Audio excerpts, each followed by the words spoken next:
Mwana wa Mungu alikuja akajitolea, akakufa, watu wa Mungu wakapona, si ndio? Mimi nataka dunia isikie kwamba Natembeya kimejitolea.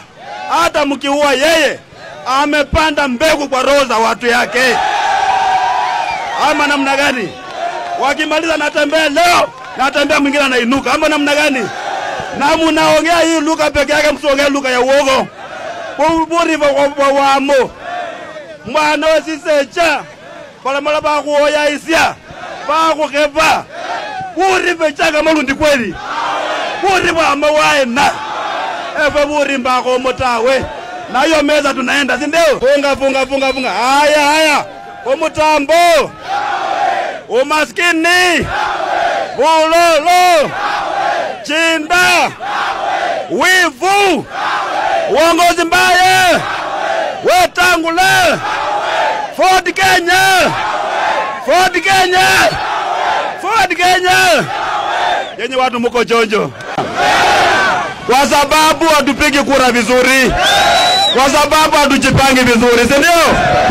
Mimi nimesema 2027 tutakuwa na nyumba yetu. Siasa ya kupeleka kwa meza, kualikwa kwa meza tumekataa, si ndio? Mahali masuala ya jamii zote inapangiwa, Mluya atakuwa kwa hiyo meza. Ama namna gani? Wasituseme kwamba tukiongea hivyo tunaongea ukabila. Kila jamii iko na kiongozi yao, si ndio? Ruto anaongoza wa Kalenjin. Kalonzo anaongoza wa Kamba. Raila anaongoza wa Jaluo. Rigiji anaongoza wa Kikuyu. Nani anaongoza wa Luya?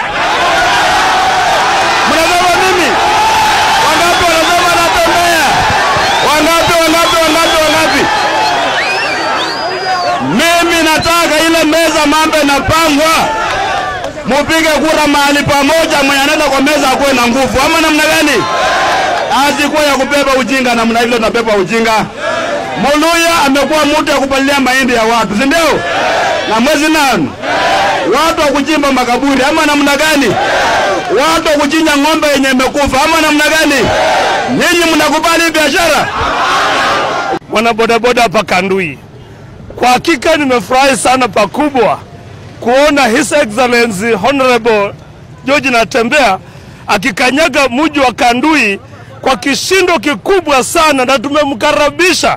Licha atetesi kwamba hawezi kanyaga Kandui, tumekuwa pale kuhakikisha Natembeya lazima kanyaga Kandui, na tumemfurahia na anaenda kuwa kiongozi wetu wa Waluya in Western Region. Political rights kila mtu wako nazo. Yeye ni mwanasiasa tu wa kawaida, haya kama wale wanasiasa wengine. Yeye ni Mkenya na pia sisi ni Wakenya.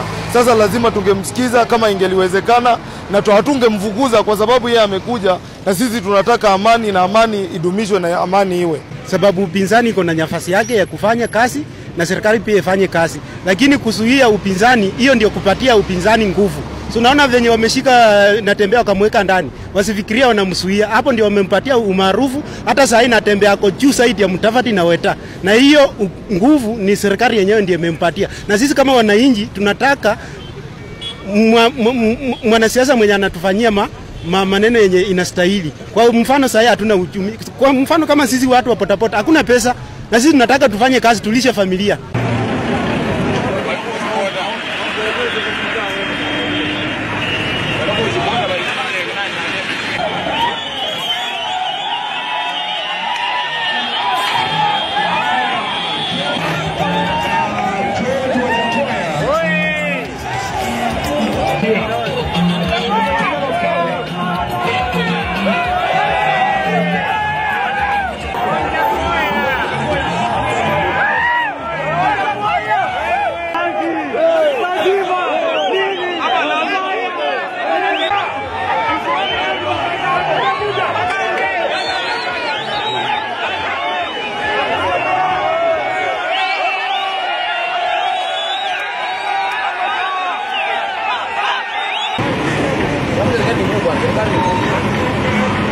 Nyuma ya Mungu.